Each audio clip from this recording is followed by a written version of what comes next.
সালাম আলাইকুম। আজকে যে ভিডিওটা নিয়ে আসছি, এই ভিডিওটা খুবই গুরুত্বপূর্ণ একটা ভিডিও। এখন কম বেশ আমাদের সব গাড়ির মধ্যে কিন্তু গিয়ারবক্স থাকে, তবে গিয়ারবক্স একটা সংজ্ঞা রয়েছে।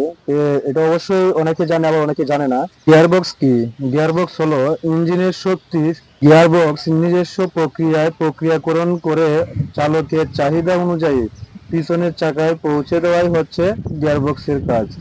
তো এটা আমরা অনেকে জানি, আবার অনেকে জানি না। তবে সেক্ষেত্রে যে যেহেতু একটা অপারেটর হিসেবে বা একজন ড্রাইভার হিসেবে তার অবশ্যই এই সংজ্ঞাটা জানা প্রয়োজন। কেননা এটা যে কোনো সময় বা যে কোনো একটা প্রশ্ন, যদি একটা ড্রাইভিং লাইসেন্স করতে হয়, তাহলে সেক্ষেত্রেও কিন্তু কিছু কিছু ক্ষেত্রে এই প্রশ্নগুলো ধরা হয়।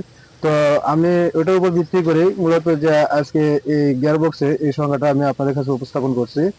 তো অবশ্যই ভিডিওটা ভালো লাগলে অবশ্যই একটা লাইক কমেন্টে হ্যাঁ করবেন। আর পরবর্তীতে নেক্সট কোনো ভালো কোনো ভিডিও দেওয়ার চেষ্টা করব।